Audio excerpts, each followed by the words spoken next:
Did you know when you have a lot of obstacles in your way that are blocking you from moving forward, it can be super hard to be able to tell the difference of maybe I should just drop this idea altogether, or oh no, I need to move through this no matter what is falling apart in my life.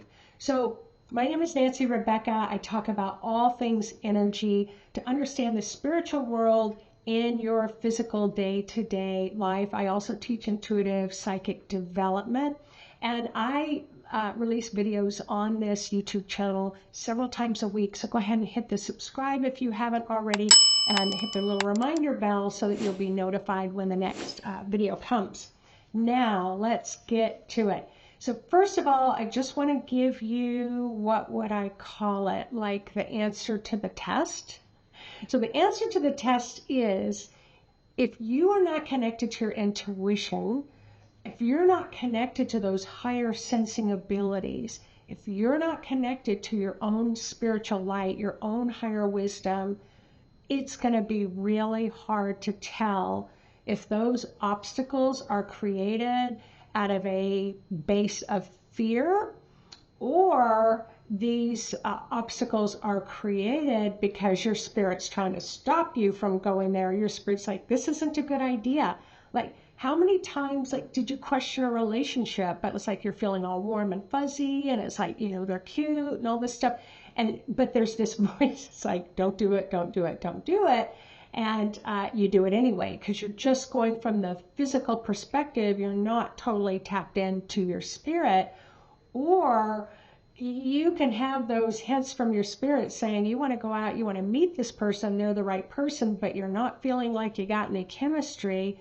It's like, yeah, you want to listen to your spirit. So let me hop in with just a couple of stories to share with you that has happened in my life. So the first one was very early on. So I'd had my out-of-body experience in 1994. So this was around 1998. So I was going through separation. I was going through a divorce. I was going to be selling the family home. And the family home was far too big for me and my kids. So we were going to kind of downsize for financial reasons and other reasons to kind of move in closer to town. And it all felt right. I had meditated on it a lot. I knew it was right. It was just a good move all the way around. All hell started breaking loose. I was having light bulbs break in my house. My computer blew up. I had the water pump that for the well blew up, stopped working. My heat pump blew up. And so it was there. It was like, maybe I'm not doing the right thing. Like, these were some major expense items that were happening. So what ended up coming up is I just sat with it again, and I really, really grounded myself really strongly. I really connected with my spirit. I knew in my heart, I knew in my knower that I was supposed to be doing this. And I was able to identify that it was just a lot of grief. It was a lot of grief, a lot of anxiety, a lot of sadness around the relationship ending. And my own energy field kept kind of getting triggered as I was packing up boxes and things like that. And in my triggering state, I ended up causing all these electrical systems to go out. Can you relate to that? Where no matter where you are, you can even have the lights on the streets go out when you drive your car underneath. So yes, your own energy field can cause this to happen. So it wasn't that I wasn't supposed to be doing, but it was definitely what I was supposed to be doing. But I had to tap into my intuition. The other thing was, I'd had my out-of-body experience. I had never had any plans to work as an intuitive psychic, to help people from an energetic perspective. I'd already been working 20 years helping people from a nurse to human perspective after they have surgery, or even as a hospice nurse. But now I can see energy fields, and I could really see that the blocks were in the energy field first and then the physical body second. So I wanted to help people from the energetic perspective. All right, so I get the spiritual information that I'm supposed to quit my nursing job. Like, what person in their right mind would quit a long-term, stable job, reliable income? But I felt like it was the right thing for me to do. So I gave my notice. I quit my job. I've got a little office now. I'm going to start seeing clients. And like things started going wrong. Like people started canceling their appointments. The phone stopped ringing. Nobody was scheduling appointments with me. I started feeling like really insecure. My self-esteem started dropping. And I was just like, I felt suddenly irresponsible. You know, I'm a mom. I've got 2 teenagers. I felt irresponsible. Like it was just, I was just loaded with all kinds of feelings and obstacles. So now here I'm sitting 3 weeks and nobody's called in 3 weeks. All right, so what ends up happening is I went into meditation and I said, look, whatever powers that be are out there, I seriously need to go back and beg for my nursing job. And you're going to have to prove to me if this is really the right direction I need to go, then I need you to do something to really prove this to me. And so I share that with you because you can do the same thing.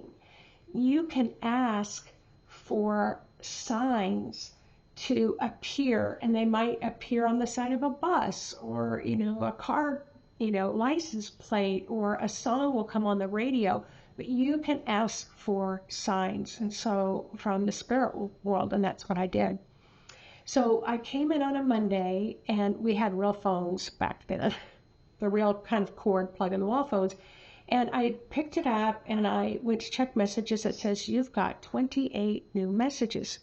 So I'm thinking, well, I work as a psychic, so it's probably prank calls, you know, somebody, same person calling over and over and over again. It turned out it was 28 brand new clients. I'd never heard their names before, and they wanted an appointment. 28. So when we talk about these wild things that happen, Spirit can give you a big sign. So that was my big sign. I never questioned it again after that, and everything was fine. But why did that happen? I was afraid I was being irresponsible. How am I going to feed my kids? You know, all those things. So my energy field filled up, and it wasn't in the flow. All these obstacles started happening, and then I couldn't really make a rational, spiritual, in-tuned, intuitively decision. All right. So now I have another one that's complete opposite. So I was asked to come to Kathmandu, Nepal. And we were going to be working with some of the Tibetan monks at some of the temples and the mountains. We're going to be doing healing and those sorts of things. So I went and had been working in Kathmandu, and now it was arranged in Kathmandu. Someone said, can you go to Pokhara and work at the private school there, teaching the teachers how to do energy healing, because we don't have any doctors in the area. So if the kids have a cold, it's like, how can we help the kids get settled? So when I got to the airport, it was like the flight had been canceled. It took me like 3 different flights to get on. It's like once we got on, then it was delayed. Then it's like they lost our bag. Then we had to get to the hotel. They didn't have our reservation. Like, you know, it was just like obstacle after obstacle after obstacle.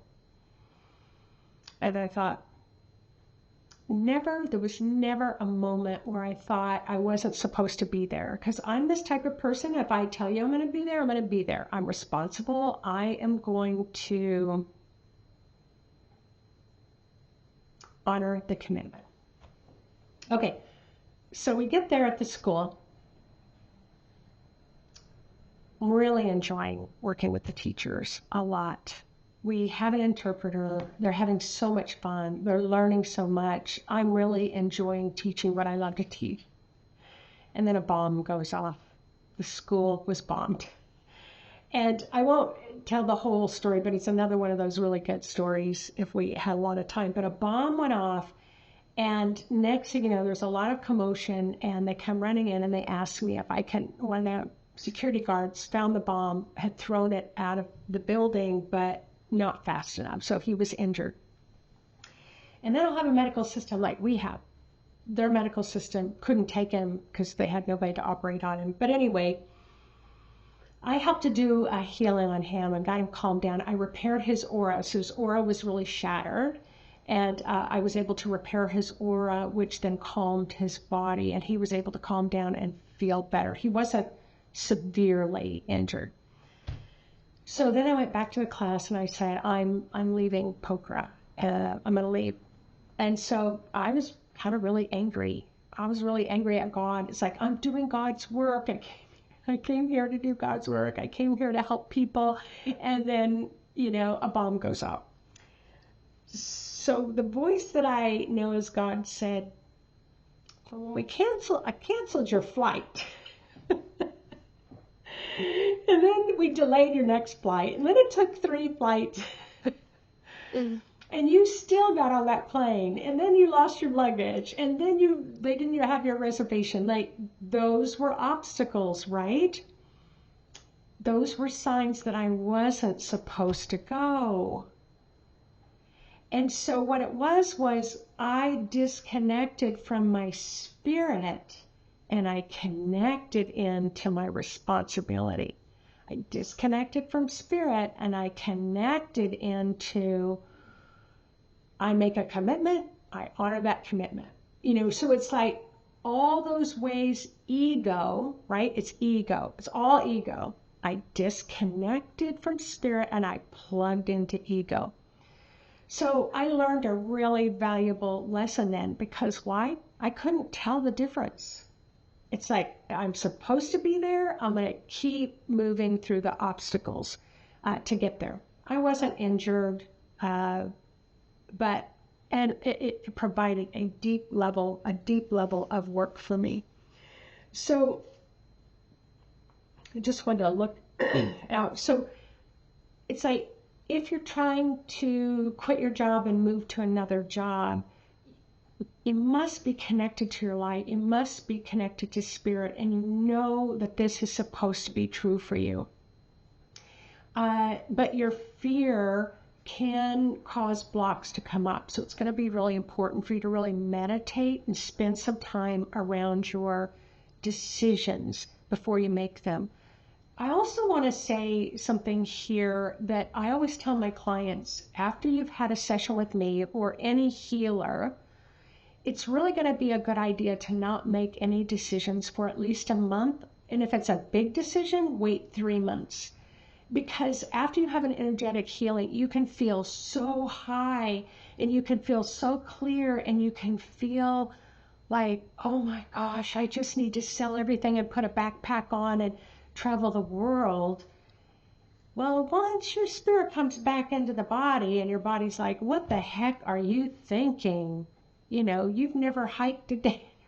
You've never hiked a day in your life. You see, it's like your physical body can help you contain that spiritual vision. Because your spirit can say, let's go to the moon, and your spirit's at the moon. But your spirit can say, let's go to the moon, but it's going to take a lot more for your physical body to get there. So I always tell people, don't ask for a divorce after a session. Don't move out of your house after a decision. Don't quit your job after a session. So when you're in a really high place of feeling fantastic, definitely take in that beautiful guidance. But then just wait a little bit. I usually say try to get 3 signs, 3 embodied, grounded signs beforehand. So back to, how do you know when there's a lot of obstacles in your way, if you should keep going or not?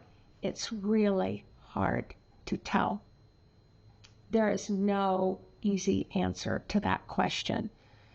How I know now after 30 years, I can't even tell you how I know the difference. The only way I can say is that I have a real connection to my spirit and I get advice and guidance from my spirit. So if you have a feeling it's like that you should move forward, then move forward, or if you have, if it's in your heart or you hear it, but that didn't help me much when I was going to poker app, because I thought that responsibility commitment piece, I had a louder voice than my spirit did at the time. So anyway, there's no easy way to tell, but it's much easier if you're connected to your own spirit. So we went a long way around the track on that one, but I hope that you were able to get some insight for your own decision making, and that you're inspired by your own stories. I love reading stories. So go ahead and leave your own story about when you knew, what do I say? Know when to hold them, know when to fold them, and know when to walk away. Like what was your story of, and how did you tell when it was the right thing or the wrong thing to do? So love to read your stories. Take care. I will see you on the next educational video about learning to look at your life from a spiritual perspective, to make those combined decisions. All right, take care, everyone, and I'll see you next time.